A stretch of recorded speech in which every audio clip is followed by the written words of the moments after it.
Righto. Well, my name's Nick Donnellan. I do the vocals for Suffer the Avenue. And on my right here, I've got Dom Lavasso, and he's the lead guitarist. He does all the heavy lifting. Hey, how you going? Hey, brother.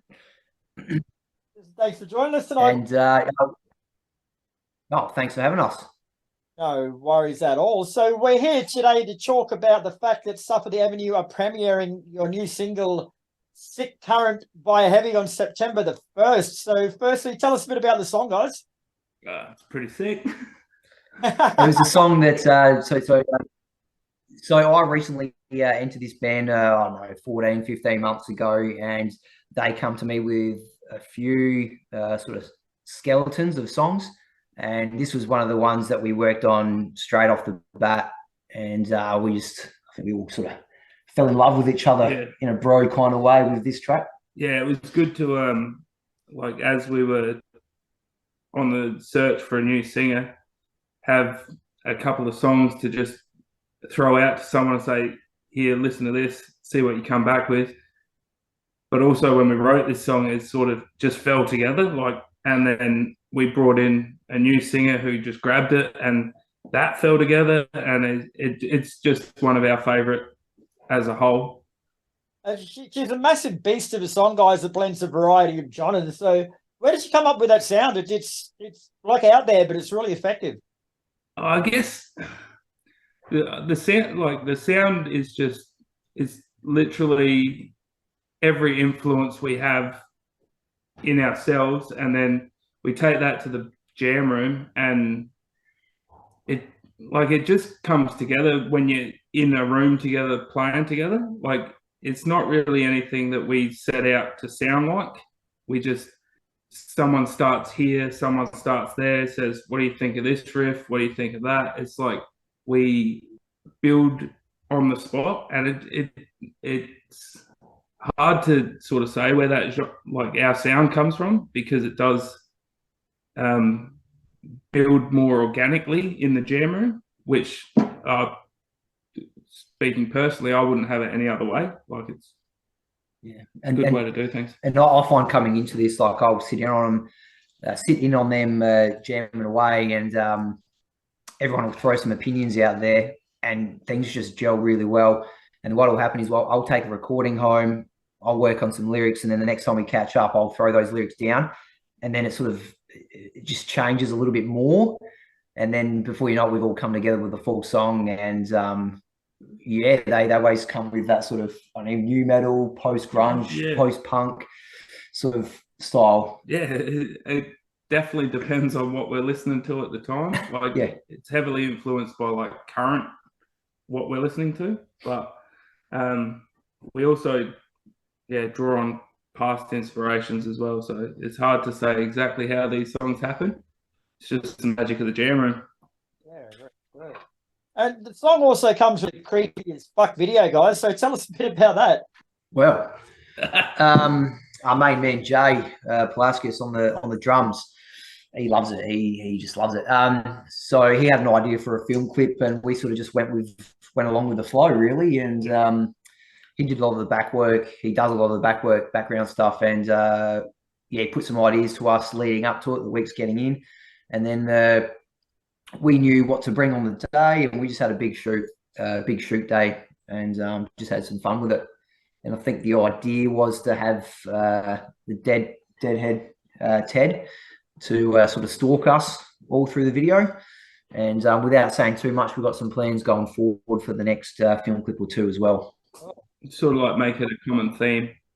Now, people listening to this can't actually see how the name of this song, Sick Current, spelled, but it's sick. Then the second word is C-R-N-G. Now, I was looking at that earlier, and I thought you'd replace the U with an R, but apparently it's not. It's current.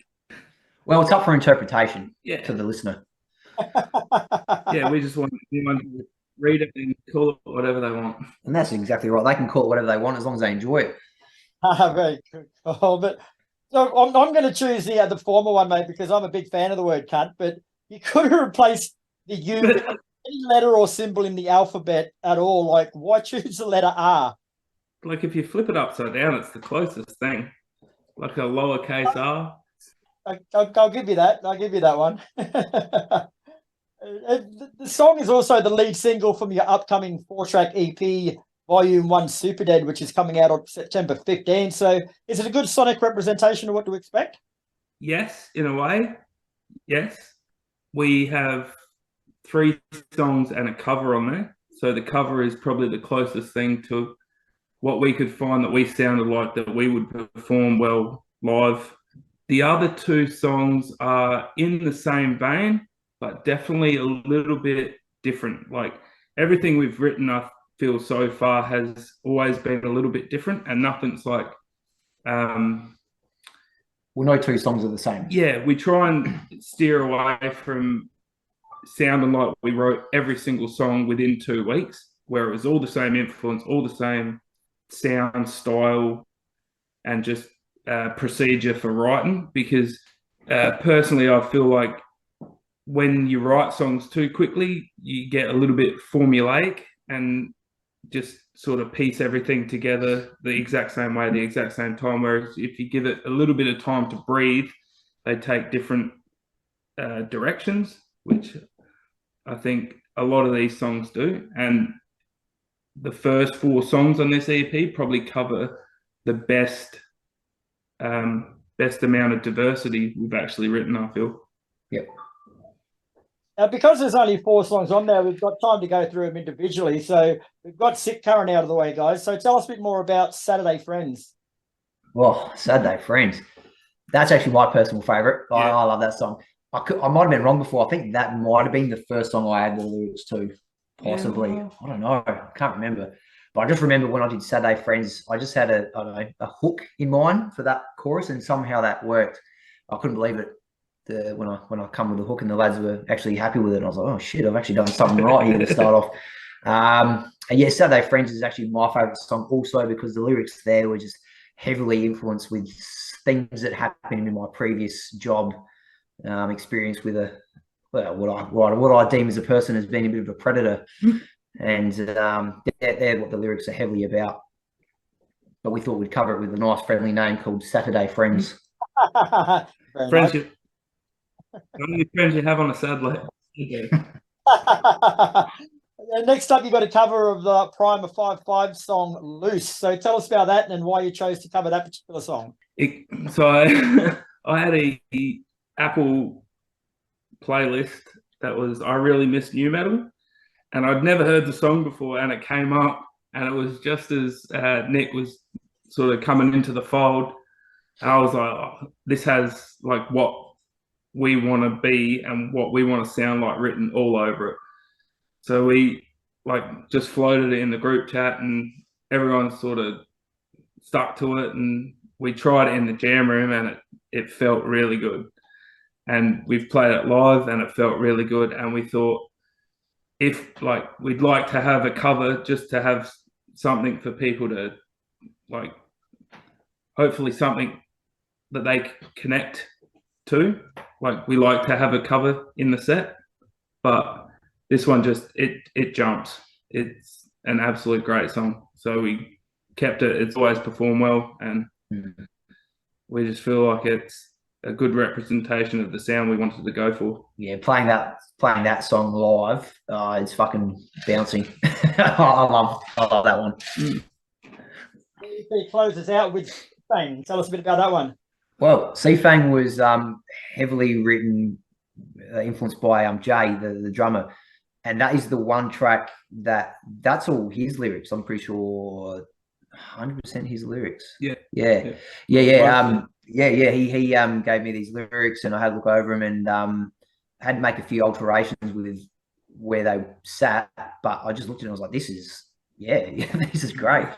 And then Dom, DT, Damien, the bassist, they all just come up with some really big sounds for that track. It just really has a lot of soul, a lazy word, but it just feels like that song has a lot of feeling. Feeling. Yeah. Good word. Like there's a lot of emotion you can feel in the riffs. Like it's very distressed the whole way through, but like it's a little bit notey, but we can like it's probably the closest to what we'd write if we were trying to sound like Deftones. Yes. Like it's yes. very distressed chord structures and all that sort of jazz. But it's one of my favorites. It's got some like nice guitar parts I like to play, so we'll leave it at that. Oh, and by virtue of the volume 1 in the title, I'm assuming that there's going to be further EP releases to go with it. Nah, totally wrong. This is volume 1 and volume all. Nah, we do have stuff in the works to maybe continue down the track, but sort of got other wheels turning in the background, which we'll progress with while promoting this one and sort of giving these songs their spot in the daylight.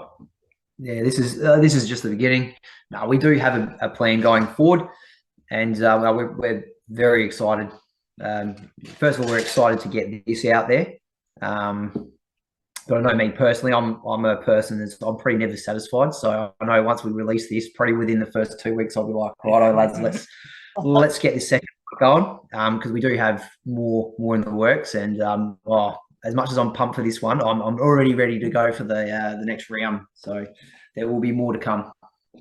We are, and like we're still maybe every couple of weeks in the jam room writing new stuff. So the look ahead is first and foremost for us. Like we just want to keep writing. We have such a good time doing it together. Like it's a day out. You just lock yourself in a room, 3 good friends, hash out a song, and look, sometimes they fall together, sometimes they don't, but it's just good bonding time all together. Have you got any live shows planned to promote the EP? Yeah, we do. We've got 2 coming up. Forgive me here, but I think it's the 13th of October in Gawler, the first one, and then we've got one on the 9th of December, Dime Fest. They're the 2 that we've got locked in. Now, before we let you go, guys, I've started a new thing, 3 new Spotify playlists through Heavy, just based on songs from the artists that I speak to. So using your own songs, I want you to give me one for the playlist that's to get the party started, one for the playlist that could save your marriage, and one for the playlist that could potentially end your marriage. To get the party started? Loose. I know it's a cover, but loose. Loose is going to get the party started. Well, would Seafan be the one that breaks up? Or would Hussey come? Nice. Okay, I'm just going to skip to the end. Yeah. Okay, sorry. The one that would save your marriage would probably be Seafan. Just because it sounds prettiest. It sounds pretty. And then the one that would definitely ruin it would be Sick Current. Strictly for the spelling of current. Are you guys already in my top 10 just for spelling it like that? It's fucking champion effort. Beautiful. All right, we'll try to do something more special in the next EP, right? Very good, guys. All right, well, thanks very much for your time tonight. Sick Current comes out on September the 1st, premiered through Heavy. So wrap your ears around. She's a cracker of a song, guys, and I look forward to hearing the rest of the EP. Thanks, Chris. I appreciate it, Chris. You're great. Good man.